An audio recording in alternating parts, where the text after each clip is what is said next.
L'éveil spirituel n'est pas du développement personnel. Et la sagesse ne consiste pas non plus à sacrifier votre matérialité au profit de la spiritualité. Bienvenue en 2026. Nous allons aujourd'hui parler pour cette première vidéo de l'année 2026, année 1, n'est-ce pas? Nous allons remettre de l'ordre dans les choses. On va essayer de reprendre les fondamentaux, la base de ce qu'est la spiritualité, la vôtre, de ce qu'est la sagesse, de ce qu'est le développement personnel. Au fond, de remettre de l'ordre là où ces dernières années, peut-être même ces 2 décennies, ont ajouté en confusion, en brouillant les termes des différents domaines que sont le développement personnel, effectivement les traditions de la sagesse, et puis toute la question très très floue, très vaste de la spiritualité. Dedans, il y a vraiment absolument tout. C'est une espèce de grande foire aujourd'hui, un marché, euh, une espèce de foire-fouille aux champs lexicaux où on ne sait plus ce qui relève de quoi, entre les galactiques, entre l'énergie, entre la Kundalini, entre les sciences chamaniques, entre la physique quantique, entre les traditions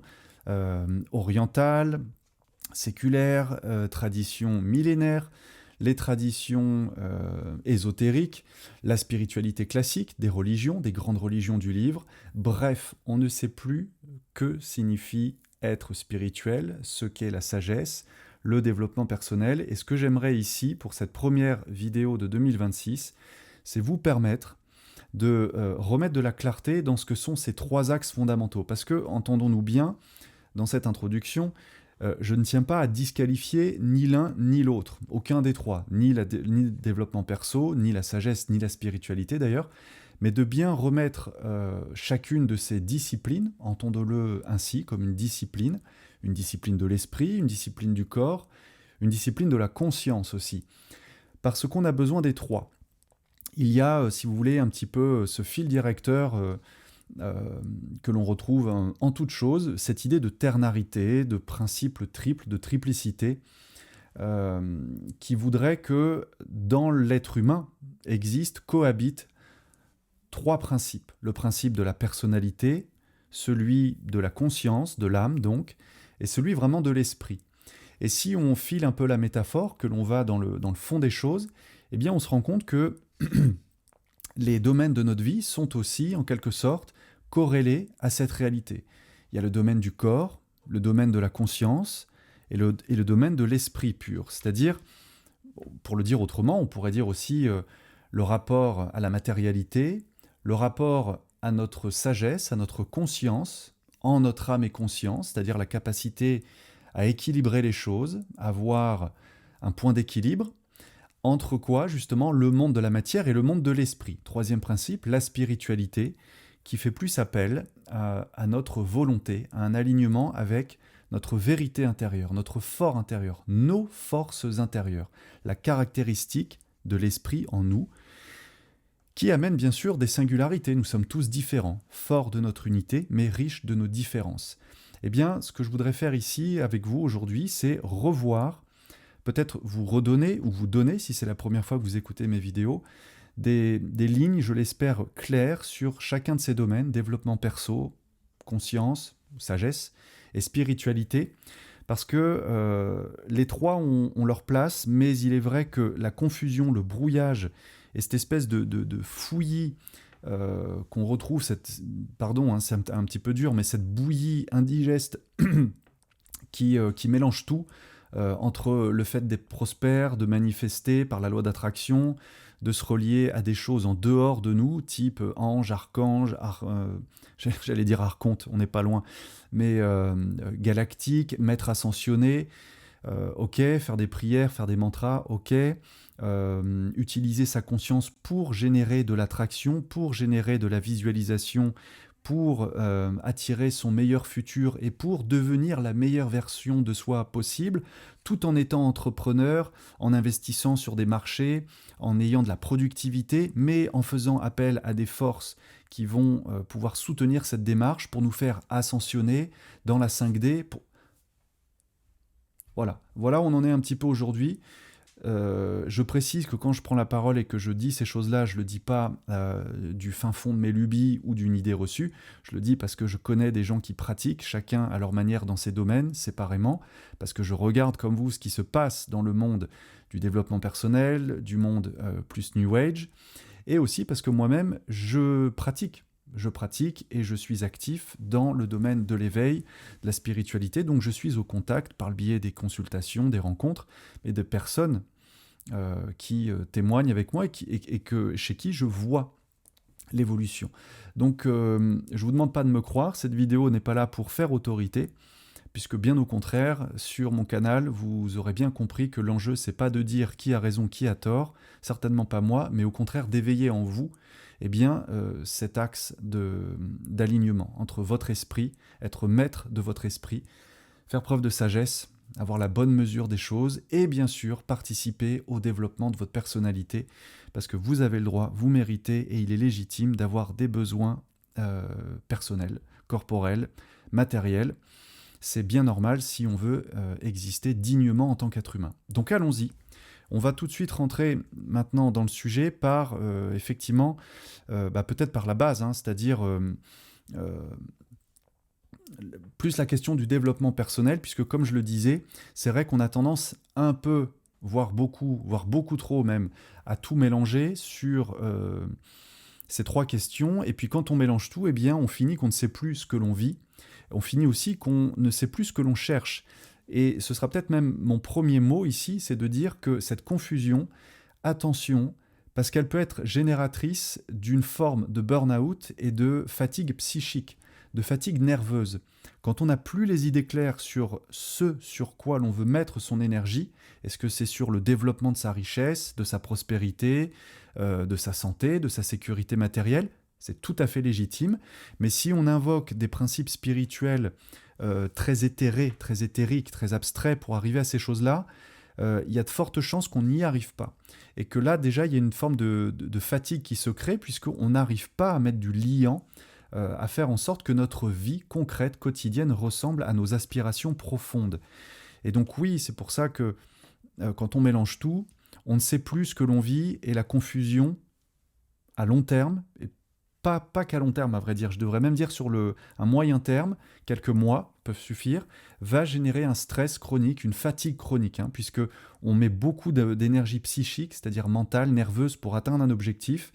Or, on ne l'atteint pas, et ça finit que ça nous fatigue réellement, et que ça peut même venir nous polluer, dans le sens où ça nous décourage, et on perd la foi, on perd le courage, en ce qui aurait pu être par ailleurs une bonne intention, une bonne idée. Donc si vous voulez, ce que je vais vous dire là, c'est pas pour vous convaincre, c'est pas pour vendre quoi que ce soit. D'ailleurs, j'ai pas de produit à vous vendre, je suis pas un entrepreneur du développement personnel, mais c'est comprendre que pour vivre l'éveil, il faut déjà bien comprendre et savoir distinguer les différents plans de l'existence humaine. Et la question du développement personnel, donc le travail sur notre personnalité, c'est vrai que c'est la base. On devrait tous, sans avoir de préjugés, sans y coller l'étiquette justement du développement personnel, on devrait tous effectivement s'intéresser au développement, à la maturité, à la maîtrise de notre personnalité, c'est-à-dire de notre corps physique, de nos émotions et de notre mental. Le développement personnel, il travaille donc la dimension de la personnalité, de ce qu'on appelle l'ego, si vous voulez. L'ego fonctionnel. Le bon ego, c'est-à-dire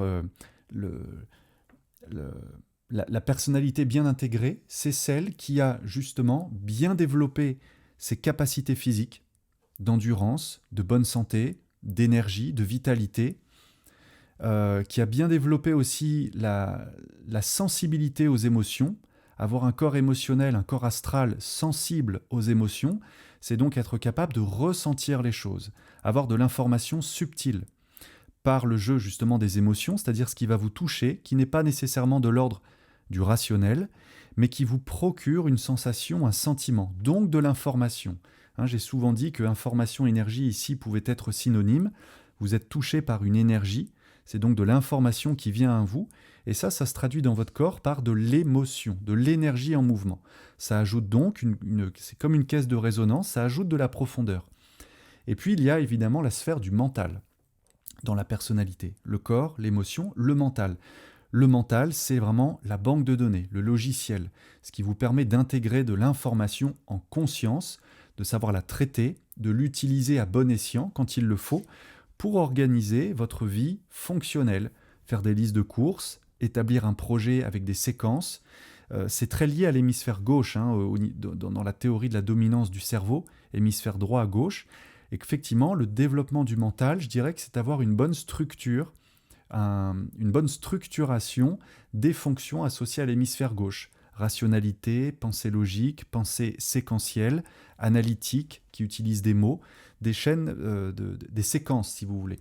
Bon, ça, historiquement, le développement personnel l'a plutôt bien compris, puisqu'il a toujours mis en valeur, aussi loin de ce que moi j'ai pu trouver dans mes recherches et dans mes souvenirs, c'est-à-dire vraiment la sphère du développement perso qui a commencé à croître dans les années 80, qui a vraiment pris un essor dans les années 90, puis alors qui a littéralement explosé dans les années 2000, donc vous voyez déjà depuis plus de 20 ans, c'est essentiellement lié à l'entrepreneuriat, à la performance, à la réussite matérielle. Quand on pense développement personnel, et notamment aujourd'hui, d'ailleurs aujourd'hui c'est même devenu la caricature, il y a une espèce de fin de course et de fin de règne, où je pense qu'il va falloir que le développement personnel fasse son mea culpa et se réinvente, mais pas en continuant sur la même dynamique, c'est-à-dire cigares, lunettes, Lamborghini et marché financier avec la crypto et l'immobilier. On est dans la caricature, on n'est pas loin d'un sketch des inconnus quand on voit ces mecs et ces nanas vous vendre du rêve. Pourtant, ça représente quand même un gros morceau de ce qu'est le développement personnel aujourd'hui, mais qui s'est égaré en allant trop loin. Parce que sinon, l'idée effectivement d'avoir une personnalité développée, c'est-à-dire d'avoir des compétences développées par son corps physique, parce qu'on aime faire du sport, parce qu'on aime avoir des compétences physiques, avoir un beau corps, un corps fonctionnel, en prendre soin, avoir une bonne santé, une bonne alimentation, faire des pratiques respiratoires, de méditation, tout ce qui va être de l'ordre de l'entretien et du maintien de la santé, de la vitalité. Qui pourrait dire que c'est négatif? Qui pourrait dire que c'est une perte de temps? En anglais, ils utilisent le mot lifestyle, un style de vie. En fait, le développement personnel, c'est pas choisir un style de vie, c'est avoir un mode de vie qui respecte votre santé, qui respecte la vitalité, votre énergie. Donc oui, prendre soin de son corps, c'est dans la fameuse pyramide des besoins, là, pas la pyramide, mais la pyramide de Maslow, pardon, dans l'échelle des valeurs, c'est en fait assurer sa sécurité, sa longévité, sa bonne santé, donc avoir effectivement de l'argent, des ressources pour s'occuper de soi, s'occuper des siens, pourvoir aux besoins de sa famille, s'assurer qu'on n'est pas en mode survie, qu'on n'est pas en hyper-vigilance, c'est la neuroception qui fait qu'on est tout le temps en stress par rapport à des dangers. Et ici, le développement personnel est entièrement légitime, mais il a dégénéré, je pense, sur une mise en exergue qui est liée en fait à l'époque, à un capitalisme totalement éhonté et écervelé, sur le fait de faire travailler son argent, de favoriser la productivité. Si vous voulez, on a mis le règne de la quantité au-dessus de la qualité. Donc la quantité, c'est effectivement, mettre tout en œuvre pour générer plus de profit, générer plus d'abondance. Et évidemment, ça tourne essentiellement autour de l'argent. Et là où ça devient complètement délirant, c'est que si vous regardez la plupart des annonceurs et des coachs en développement personnel, vous vous faites littéralement aboyer dessus. C'est d'une violence et d'une bêtise.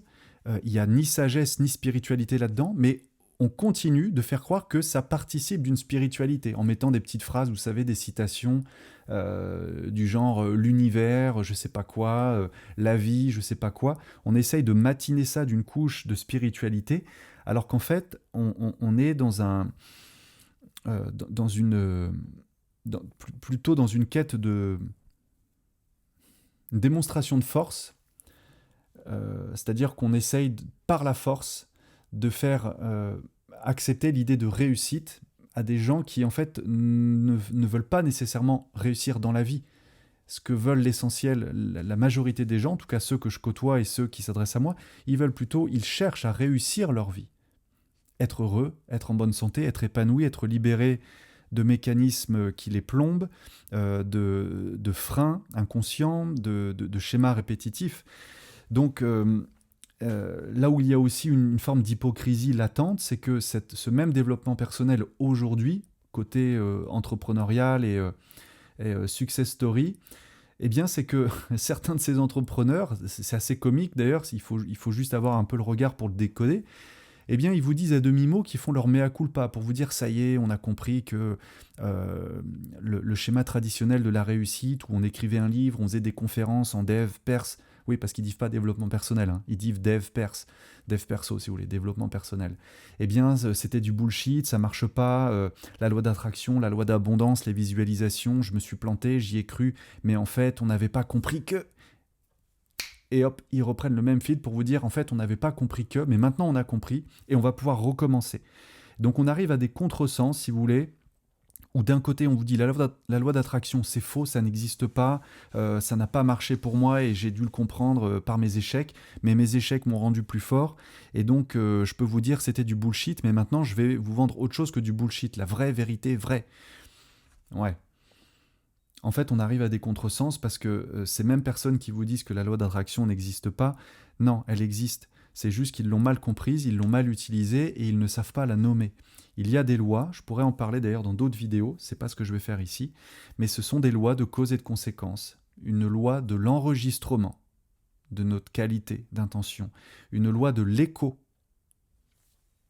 Le signal que l'on envoie génère un écho, et donc il y a derrière ça une loi d'affinité.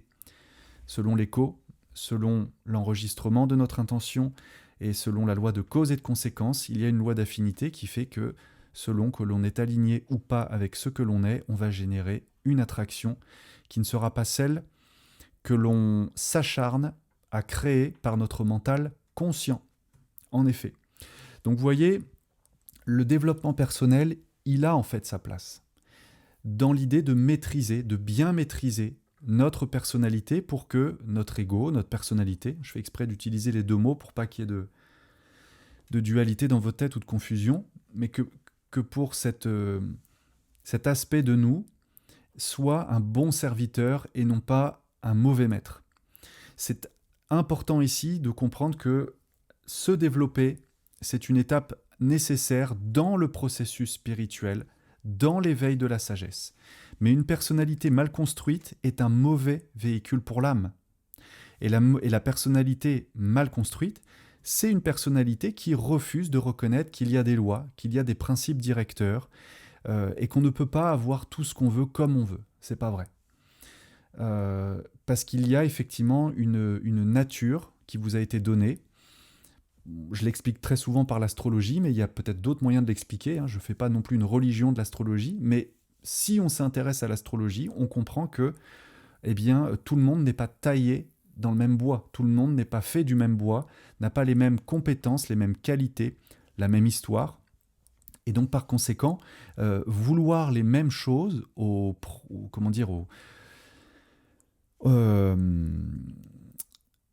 mince, alors l'expression m'échappe. Au motif, au motif que nous serions tous égaux et que nous mériterions les mêmes choses, c'est faux. La nature n'est pas égale. La vie n'est pas juste.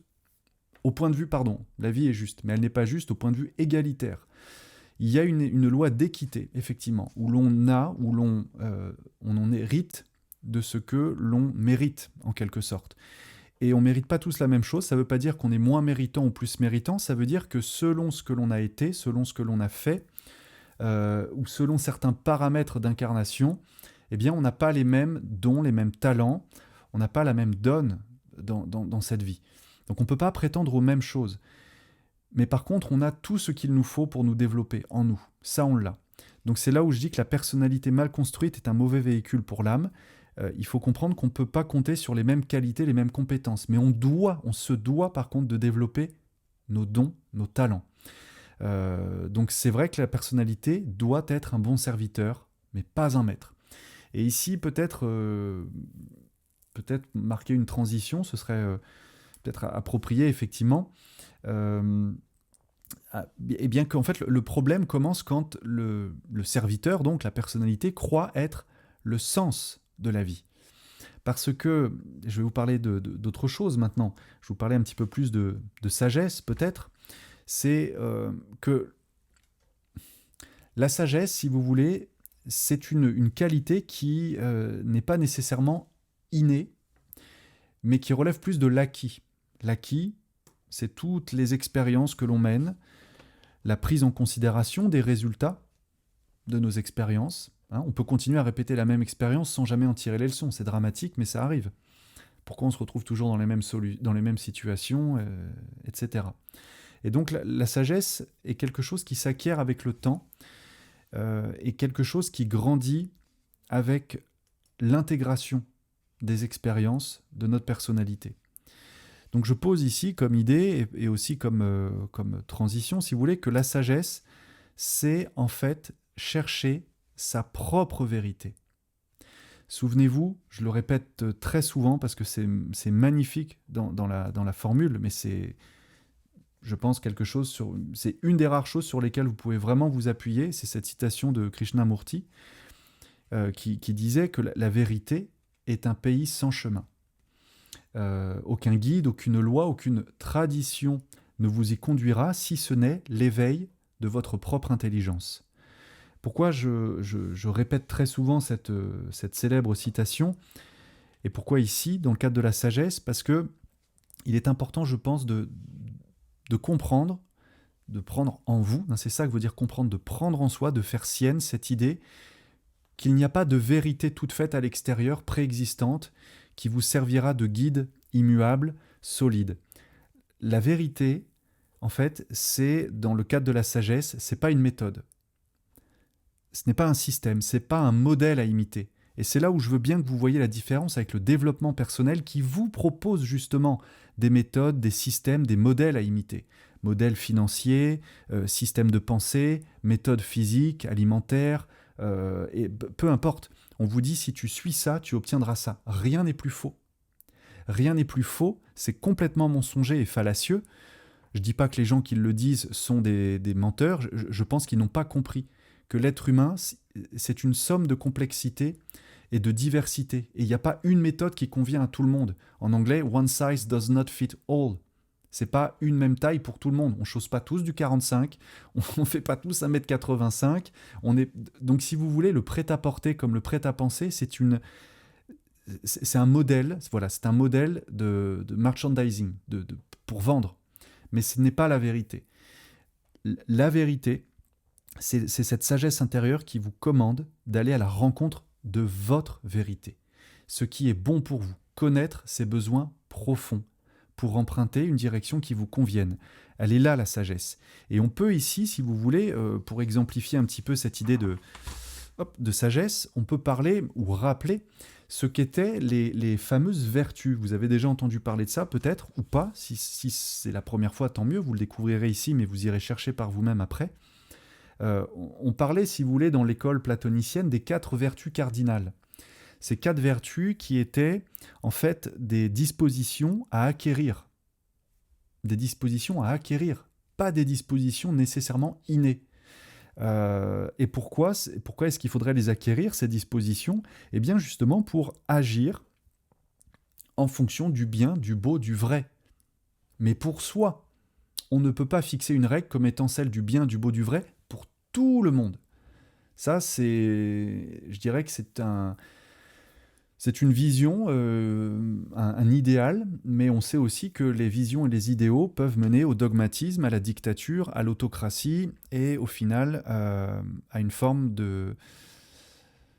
d'empire sur les esprits. Dans les vertus cardinales, on retrouve, je vais vous les donner les 4. On parle donc de prudence, on parle de courage, de tempérance et de justice.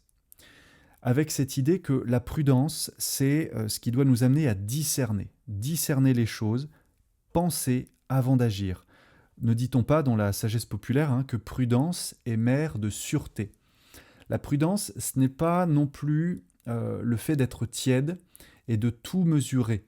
La prudence, c'est quand même le fait de passer à l'action, mais avant de réagir, avoir un temps de réflexion. Ça peut être par exemple, avant de répondre à quelqu'un ou de formuler une réponse à quelque chose, prendre le temps de respirer, d'avoir 1 ou 2 inspirations profondes quand quelqu'un vous dit quelque chose ou quand quelqu'un vous sollicite dans un besoin et de vous dire « j'ai besoin que tu fasses ça pour moi », plutôt que de vous sentir pris à la gorge ou pris au ventre par vos bons sentiments ou par la difficulté à dire non ou à poser une limite pour vous respecter. La prudence ici, ça peut être de commencer à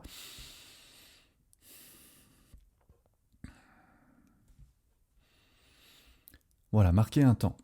Ça peut être dans votre tête de compter jusqu'à 12 secondes ou ça peut paraître long, hein, ça va surprendre votre interlocuteur, mais c'est pas grave. Vous avez le droit de vous autoriser à prendre ce temps, cette prudence de réflexion, la réflexion, revenir à soi un instant. Donc discerner entre ce qui me vient et la réponse que je souhaite y apporter. Dans l'autre vertu, vous avez donc le courage. Étymologiquement, le mot courage, hein, ça a la même racine que le mot cœur. C'est l'idée de pouvoir faire face aux choses. Le courage, notez bien, c'est vraiment la force d'âme qui n'évite pas la peur.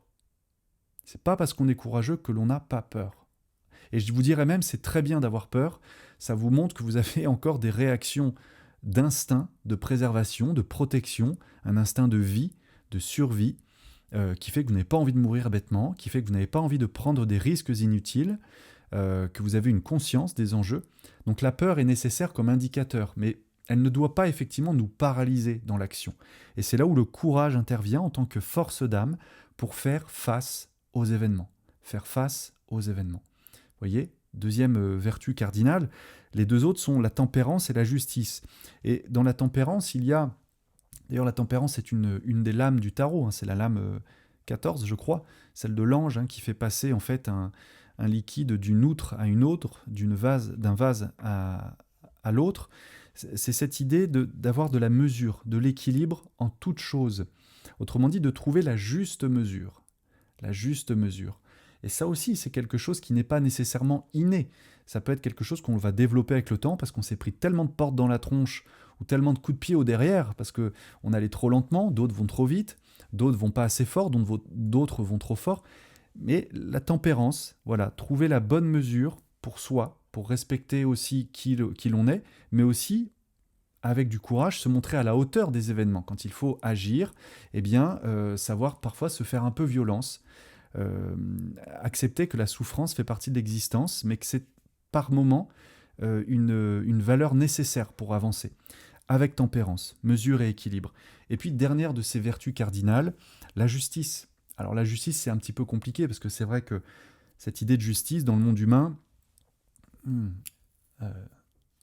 elle n'est pas vraiment respectée, n'est-ce pas? Donc ici, la justice, je vous invite à vous défaire de toute idée de justice humaine, ou plutôt de tout code, ou de tout code moral humain, plutôt d'envisager la justice comme étant le fait d'agir vrai. Agir vrai depuis soi, depuis ses convictions, sa morale, être juste, donc aligné par rapport à votre code de valeurs, à votre moralité, et aussi avec équité, de comprendre que la justice n'est pas l'égalité, c'est l'équité. Donner sa juste rétribution à chacun, en fonction de ses besoins, en fonction de ses mérites. On ne donnera pas... il y avait une petite caricature, je ne sais pas si je la retrouverai, je la mettrai à l'écran, sinon... mais vous savez, c'est ce genre de petites caricatures des fois qu'on voit pour accompagner justement une maxime. L'équité, ce sera de donner un trépied de taille différente à des personnes de taille différente pour leur permettre de se hisser au-dessus d'une barrière et de pouvoir voir au-delà de cette barrière. Quelqu'un qui mesure 1,50 m n'aura pas besoin du même rehausseur que quelqu'un qui fait 2 mètres ou quelqu'un qui fait 1,80 m. Mais ça se comprend. Si on dit à tout le monde, bah voilà, vous aurez un marchepied de 10 cm, celui qui fait 2 mètres, il y a de fortes chances que ça le fasse rire, et celui qui fait 1,50 m ou 60 va se sentir lésé, c'est normal. Bon, l'exemple est un peu bête, excusez-moi, mais voilà, l'équité n'est pas l'égalité. Et agir avec le sens de la justice, c'est agir vrai à partir de soi. Bien. Vous voyez, je pense que déjà dans l'idée de sagesse, ça a beaucoup plus à voir avec notre âme et notre conscience qu'avec notre personnalité. Euh, la sagesse est donc une sorte de lumière qui nous permet d'agir, à la lumière de notre conscience, pour mesurer nos comportements, avoir cette introspection, cette lumière d'introspection euh, qui nous permet d'être lucide et d'être honnête avec nous-mêmes. Ça me paraît être très important. Et j'aime beaucoup cette idée aussi dans le wabi-sabi, vous savez, cette tradition zen japonaise. Vraiment, là, on est en plein dans le cœur de la sagesse, et qui nous dit que la vie n'est pas faite pour être parfaite, elle est faite pour être vécue. Ça aussi, c'est un principe de sagesse qu'il est bon des fois de se rappeler, pour se dire, je ne dois pas attendre que les éléments, les événements, la tournure des choses soient parfaites pour agir. Dans cette vie, la vie est un choix et on doit agir, on doit poser des actes. Parfois difficiles, des choix difficiles à prendre, parfois qui nous demandent du courage, parfois qui nous demandent de la prudence. Vous voyez, on revient sur nos vertus cardinales. Mais agir en ayant conscience que la vie n'est pas parfaite. Elle est imparfaite, mais qu'elle est faite pour être vécue malgré tout. Donc poser des actes, s'engager, et qu'on peut le faire en ayant quelques repères forts. Prudence, courage, tempérance, justice sont par exemple des axes de sagesse. Et vous voyez, c'est déjà très différent du développement personnel qui nous dit d'être dans la croissance, la quantité, le bonheur, l'abondance, la loi d'attraction. Bon, on a vu que ça avait sa place dans une certaine mesure. La sagesse, c'est autre chose. Et puis maintenant, eh bien, je voudrais, pour aller sur le troisième volet de cette vidéo, vous parler un peu plus de spiritualité.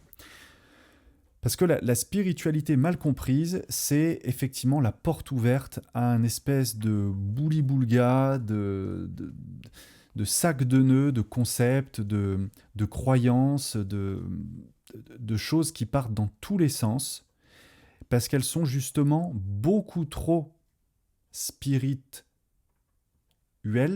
spirit qui tue elle, c'est-à-dire désincarnées, dans une sphère purement abstraite, froide, mentale, qui n'a plus aucun lien avec la matière, avec la raison.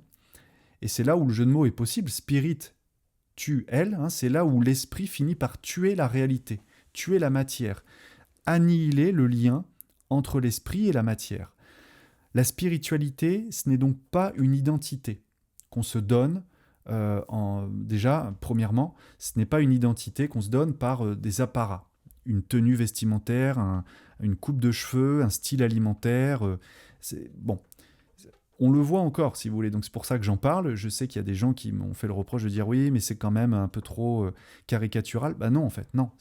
La caricature, c'est pas moi, je suis désolé. C'est ceux qui le pratiquent qui sont dans la caricature de la spiritualité parce qu'ils vont adopter, comme je disais, l'attitude extérieur, revêtir un costume d'être spirituel, tout en blanc, tout en violet, avec des colliers, des perles, des machins, des trucs, des tatouages, de l'encens, bref, j'ai rien contre les tatouages, j'ai rien contre les colliers, en fait j'ai rien contre personne si vous voulez.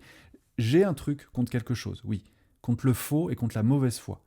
Ça par contre, je suis pas tendre avec ça parce que, si vous voulez, c'est la personnalité qui cherche à travestir la réalité sous une couche de pseudo-sagesse. Non. La spiritualité, c'est pas une identité, c'est pas non plus une accumulation de savoir, ni un discours.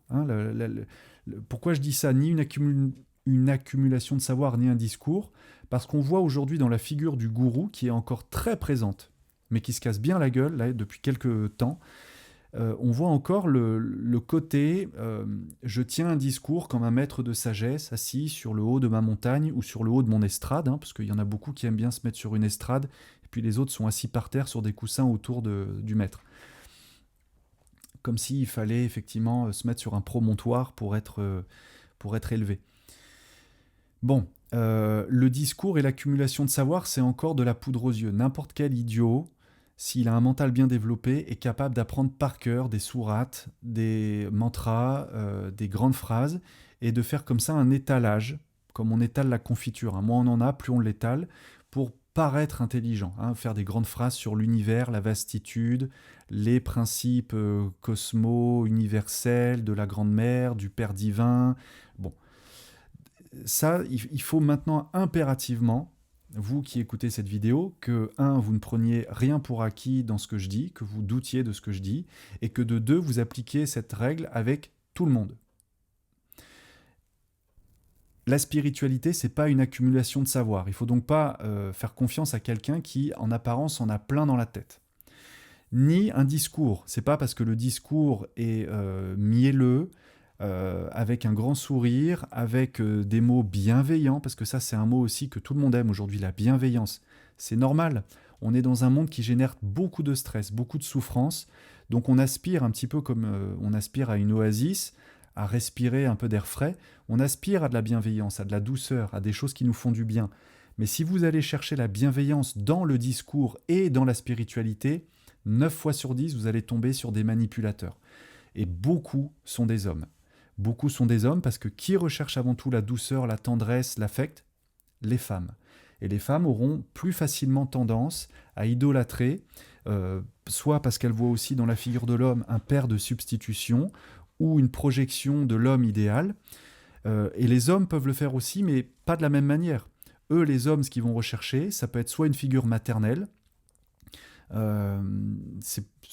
ça arrive, c'est plus rare, mais surtout, ce qu'ils vont rechercher, c'est la femme initiatrice. Ils vont aller rechercher dans les femmes gourous ou dans les femmes qui proposent comment je dirais ça,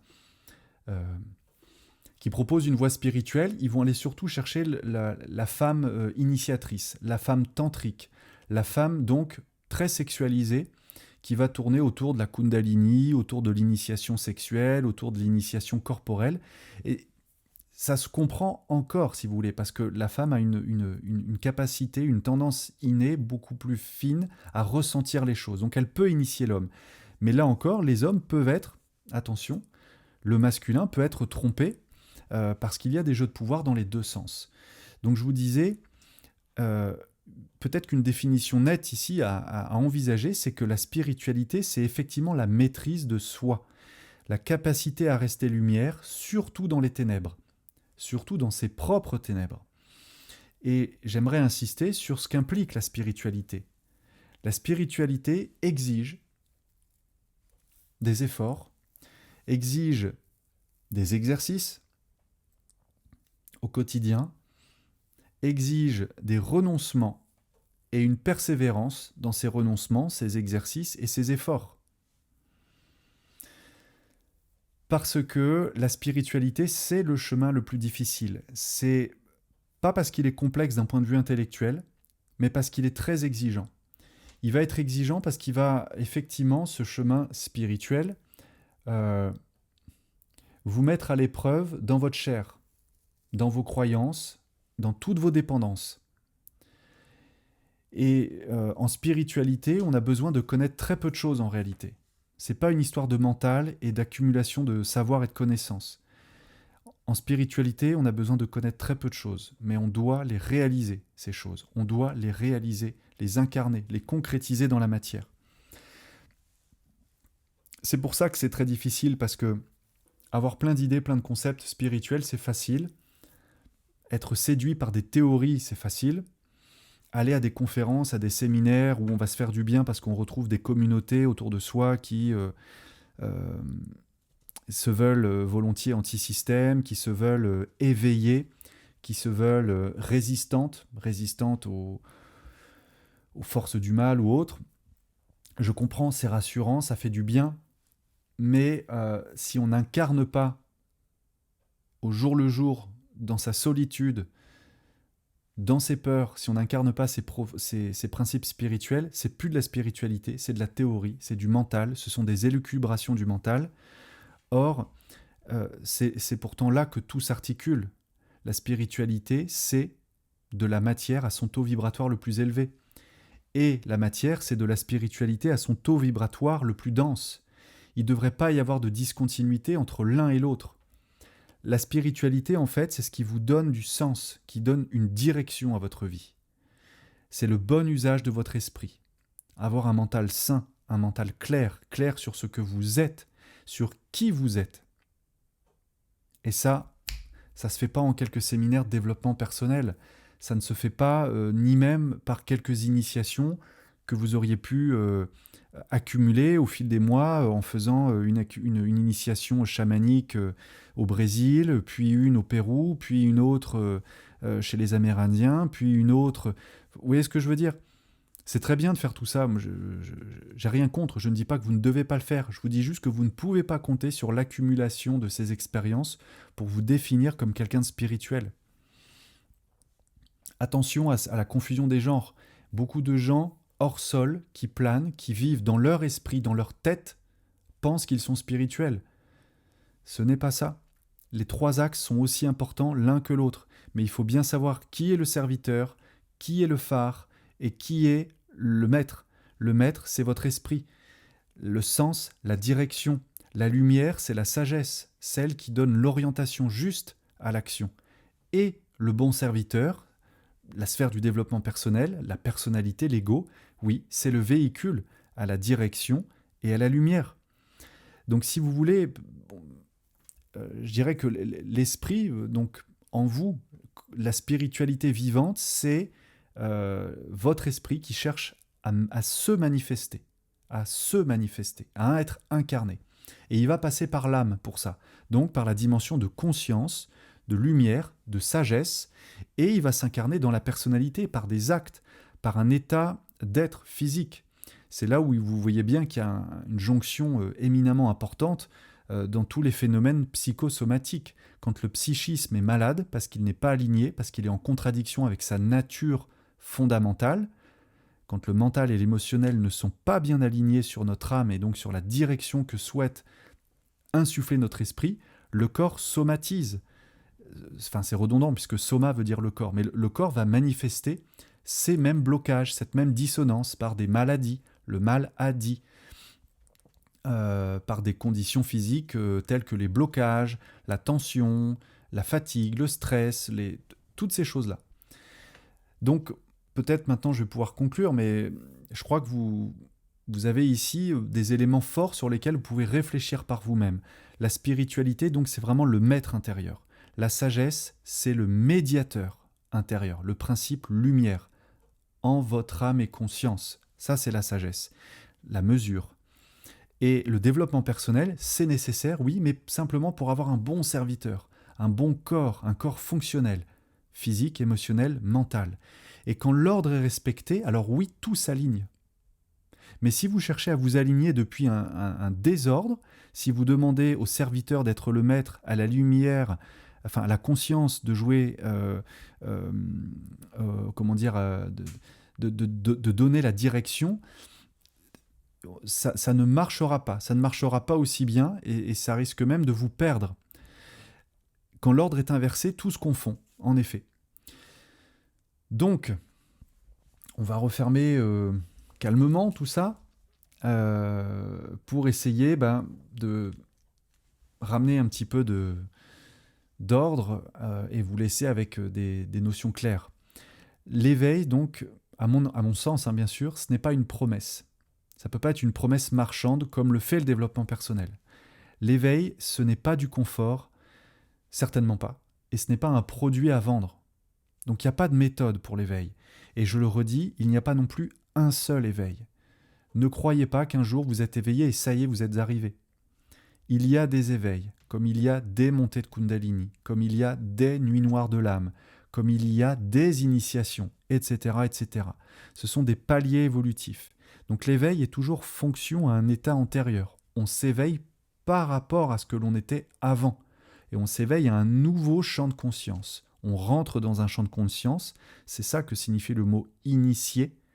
Initié. On rentre dans un champ de conscience. On s'éveille à un nouveau champ de conscience. Donc l'éveil, c'est plus une responsabilité en fait. La responsabilité de notre incarnation qui passe par des choix et par des actes, poser des actes. Donc, en 2026, ce que je ferai avec vous au cours de mes vidéos sur ce canal Yodam, eh bien, c'est assez simple en fait. Ça va être de continuer à vous aider à voir clair, à remettre chaque chose à sa place et à incarner ce qui est compris. Non pas à vous faire des promesses de New Age, non pas à faire du développement personnel, pas seulement à vous parler de sagesse ancestrale, j'aime beaucoup aussi faire ça, comme j'ai fait la série de vidéos sur le Wabi Sabi, ou comme j'ai parlé de Krishnamurti. Tout ça, c'est vraiment de la sagesse, ce sont des très beaux outils pour nous aider à éclairer notre âme. Mais l'éveil et la spiritualité, c'est vraiment la direction, c'est vraiment le moteur de l'action, le maître, développer le maître en vous. Et qu'est-ce qu'un maître ? Ce n'est pas quelqu'un qui se positionne comme un donneur de leçons ou comme un sachant, c'est celui qui se maîtrise. C'est absolument important en 2026, particulièrement parce que c'est une année 1 et particulièrement parce qu'on a vu en 2025 vraiment des figures charismatiques du monde du développement personnel,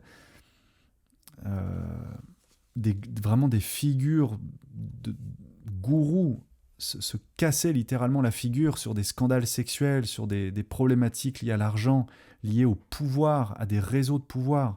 C'est dramatique.